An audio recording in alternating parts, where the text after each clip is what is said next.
is Andy Comfort at breakfast on BBC Radio Humberside. Coming up on today's programme, local schools are urged to work together to beat bullying. Also this morning, we're at the Humber Bridge, where motorists suffered delays of well over an hour yesterday. And a rock legend takes a song by a Bridlington musician on tour. With our 5 to 9 song and our team teaser on the way, we'll start with the morning's news. Here's Sophia Ewan. Thanks, Andy. Good morning. Schools in the region should club together to buy in anti-bullying expertise. That's according to an East Yorkshire teenager who's launched a crusade against school bullying since being targeted himself. 16-year-old Devan Witter provides online counselling to victims of school bullying via the BeatBullying.org website. He says local schools could improve the way they tackle the issue by buying in training and materials from organisations like that. Number one, it looks really good for Ofsted. You know, it shows Ofsted that you do want to do something about bullying and that you won't tolerate it. It also offers loads of support to the pupils in the school.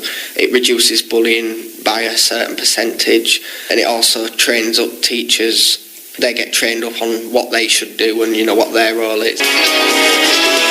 Join BBC Radio Humberside online. Get the latest news, weather, sport and travel at bbc.co.uk/Humberside.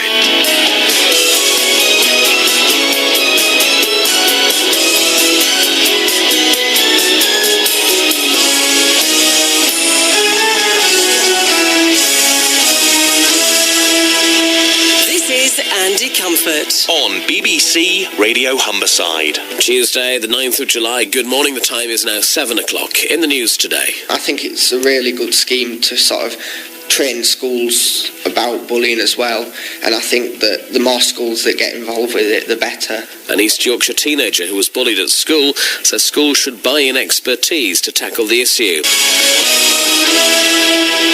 The news at 7 now. Here's Sophia Ewan. Thanks, Andy. Good morning.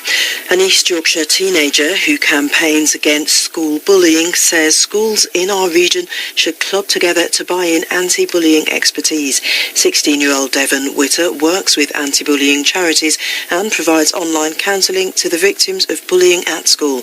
He says there's a lot of good material and expert training available which schools in our region could buy together. There is a set of schools that have done this. What they do is to get together and split all the costs, so the more people they get, the sort of more schools they can involve. The Breakfast Show on BBC Radio Humberside with Andy Comfort. Should schools be banding together to tackle school bullying? 16-year-old Devan Witter from East Yorkshire thinks so. He's become something of an anti-bullying champion after being victimised at school himself. He now does online mentoring and he works with a number of anti-bullying charities. He says schools would do better if they all clubbed together and bought in anti-bullying training and materials from outside. Well, BeatBullying.org is one of the organisations which provides this kind of training. Liz Watson from the charity joins me now. Good morning, Liz. Good morning. How well in general then are schools geared up to stopping bullying? It depends on the school and the area. Lots of schools nowadays have their anti-bullying policy and it's linked with their behaviour policy, and they have strategies in place to deal with it. A lot of schools now are also doing peer mentoring, such as you've mentioned, so that the students have places to go to talk about it.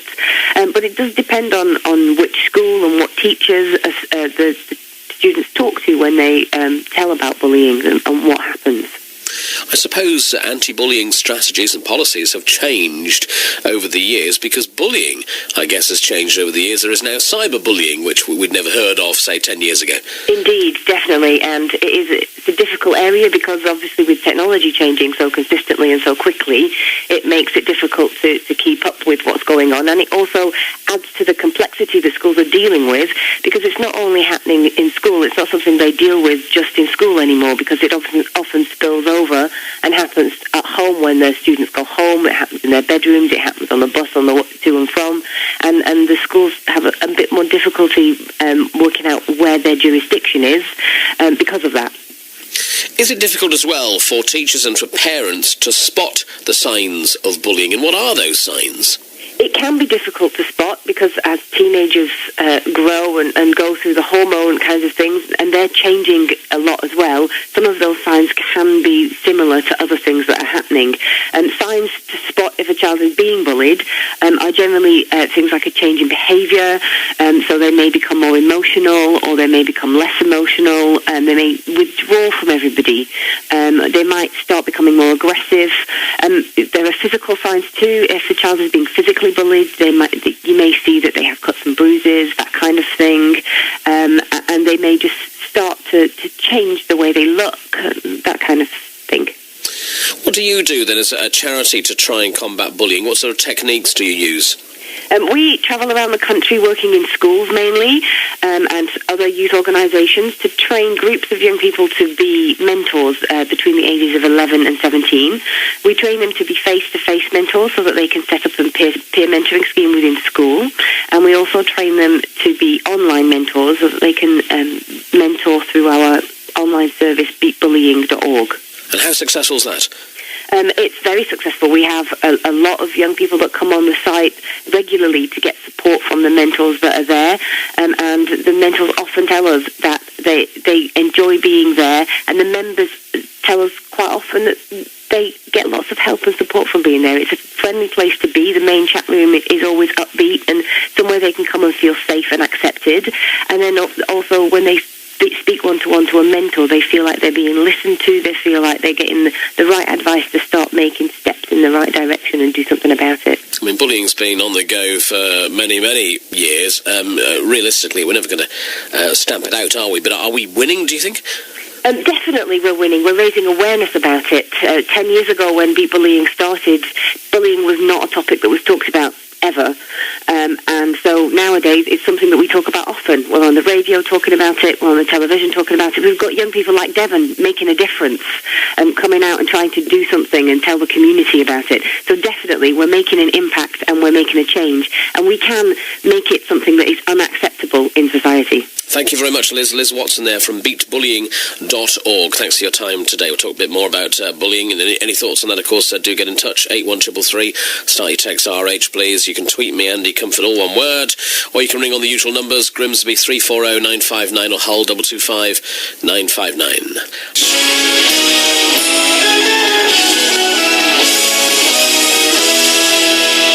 An East Yorkshire teenager who campaigns against school bullying says schools in our region should club together to buy in anti-bullying expertise. 16-year-old Devan Witter works with anti-bullying charities and provides online counselling to the victims of bullying at school. He says there's a lot of good material and expert training available which schools in our region could buy together. There is a set of schools that have done this. What they do is they get together and split all the costs, so the more people they get, the sort of more schools they can involve. Schools in the area should club together to buy in anti-bullying training and materials. That's according to 16-year-old Devan Witter from East Yorkshire. He's become an anti-bullying champion after being subjected to it at school. He now volunteers as a mentor on the website BeatBullying.org. Devan explained to our reporter Chris Arundel why he thinks schools should call upon outside expertise to put a stop to bullying. I think it's a really good scheme to sort of train schools about bullying as well, and I think that the more schools that get involved with it, the better. Obviously, if people do want to become a mentor, they can go on the BeatBullying.org website and sort of apply to be a mentor, and they offer mass trainings for individuals, but for schools can have a training for up to 30 people if they sort of ring up and do the application process that BeatBullying have. You actually go online yourself and you do online mentoring for people who are being bullied. How popular is that kind of mentoring scheme? Well, there's thousands of mentors on the internet that we have that BeatBullying have trained up. So it depends on, obviously, how busy schools are at the time, because some schemes are in school where people can go and speak to a mentor either in person or online. But also people outside of school around tea time, that can be quite a busy time for mentors to be talking. It all depends on sort of the holidays and everything like that, though. Sometimes it's really, really busy, and they have moderators to sort of protect people on the site as well. Net Moderator's one of the online moderating software that they use to sort of protect people, so that they know the site is very safe for people to be using it in a safe environment, really. How did you get into this? Well, I was bullied myself at school, so I decided that I wanted to do something about it and sort of change people's opinions of bullying and make it look bad. I went on the actual website myself and spoke to a mentor. It's the BeatBullying.org website. They helped me sort of speak to a mentor who told me what I should do about it. At 8:05 this morning, I'll talk to Graham Stewart. He chairs the House of Commons Education Committee. He's also, of course, the Beverley and Holderness MP, on what we should be doing to tackle bullying. Mornings from 8 on BBC Radio Humberside.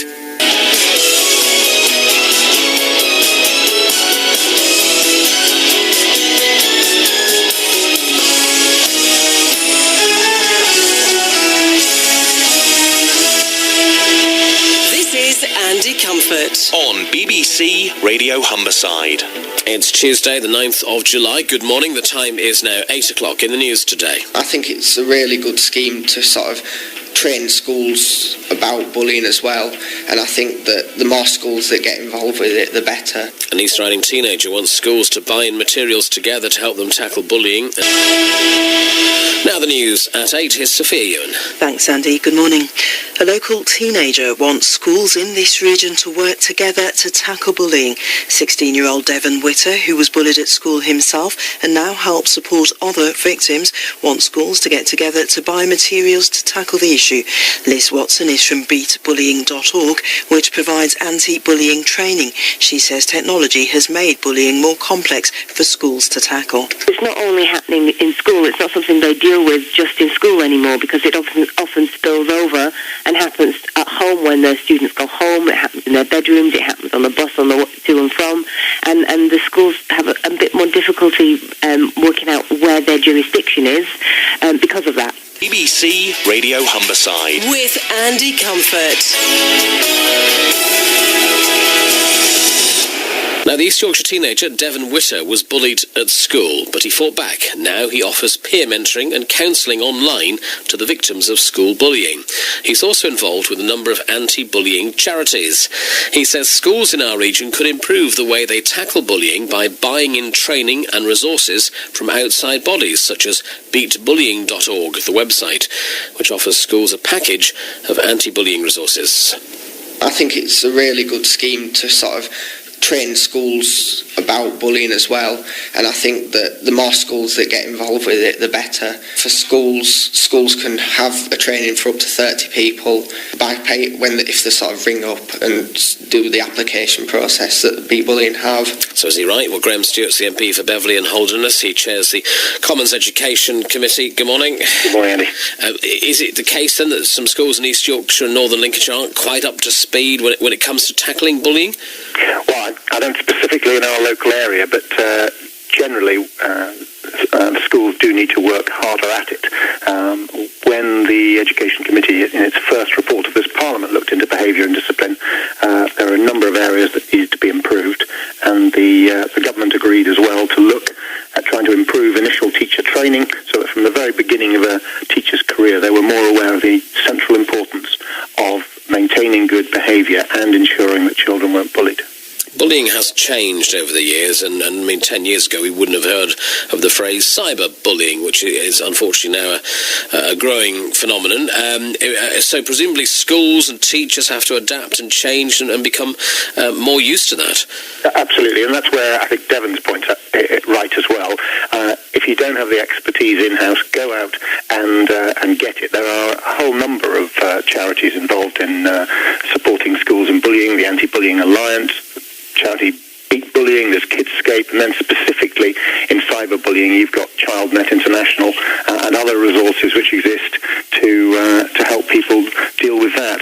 One of the other changes that this government brought in was to extend the search powers of teachers in schools, so that people who are bringing in electronic devices, that teachers would have a right to search for those. those and to look on those and to delete inappropriate content on it, to make sure that schools are a centre of safety, and also that schools have the power, which some of your listeners probably don't know, they actually have the power to act on bullying that takes place outside of school and outside of teachers' control, and still bring sanctions to bear on the perpetrators. So there's quite a lot in place to support schools in tackling bullying. But I think the most important thing is that the overall ethos of the school encourages tolerance and makes sure that everybody treats everybody else with respect, and that there are regular sessions to look at the reasons why someone might bully someone else, to look at disability, to look at gender differences, racial differences, sexual orientation differences, and make sure that none of those are seen as acceptable reasons for one child to bully another. If schools are looking at priorities for spending, and they're looking at resources, they're looking at their teaching budget, teaching assistants, and so on, and school trips, are they going to be able to afford to buy in extra resources, to buy in people to talk about bullying? Well, they've got to use the resources they've got, and let's face it, the schools have been pretty well protected from the cuts hitting the public sector more widely, and I do think they have the finance to do it if they need to do it, and I would certainly encourage them to do so. They'll also be encouraged to do it by Ofsted, because Ofsted's approach to inspections has been simplified, and actually one of its core foci is on behaviour now. So if you want to do well in your Ofsted inspection, you better make sure that your behaviour and discipline and your policies on bullying are working, and you can prove that they're working, and that you're both anticipating bullying and that you have an effective response in place to make sure that children don't suffer at the hands of others. Graham Stewart, thank you. Graham Stewart there, who chairs the Commons Education Committee, the Beverley and Holderness MP. Now, we've had a call from someone who'd like us to mention that in Hull there is already an anti-bullying project, the RAP project, which is already working in a number of Hull schools, and Craig joins me now. Morning, Craig. Good morning. Tell us about the RAP project. Well, the RAP project's been running, Andy, for over 16 years in Hull, and we offer independent advice, support and advocacy for young people. There's also the Community Anti-Bullying Project that's got a 20-year history that works with young people locally around bullying issues. How successful has it been then? Well, I mean, obviously, because I manage it has been successful. I'm bound to say that, but I guess that the biggest issue for us is that, yes, there is a bullying issue in Hull schools, as there are in East Riding schools, as there are in any school. The challenge is to try and to get the schools to acknowledge that, to see the value of local resources rather than looking wider afield on the internet, because, there's some really good resources locally in RAP and Anti-Bullying Project, to come into the schools more consistently and offer the type of support that Devan's talking about. You said getting schools to admit there's a problem. I mean, do sometimes you think that schools like to think that there is no bullying taking place? I mean, not deliberately concealing necessarily, but just don't think that it exists. I think that schools have got a lot better at acknowledging that bullying goes on, because I think to think that bullying doesn't happen in schools is definitely a false reality. The biggest challenge that we've got with the lack of money and funding that's around is for schools actually wanting to pay and are willing to pay for anti-bullying resources such as ourselves to come in. And for me, there's other ways of looking at that, though. Schools work closely with each other in clusters in different areas, and there's an opportunity for schools to put money together to bring these valuable resources in. I guess the choice is there. It's up to them whether they want to do it or not. Craig, thanks a lot. Craig there from the RAP project in Hull. It's 8:15, BBC Radio Humberside's Breakfast Show, Tuesday morning. Across northern Lincolnshire and East Yorkshire. This is BBC Radio Humberside.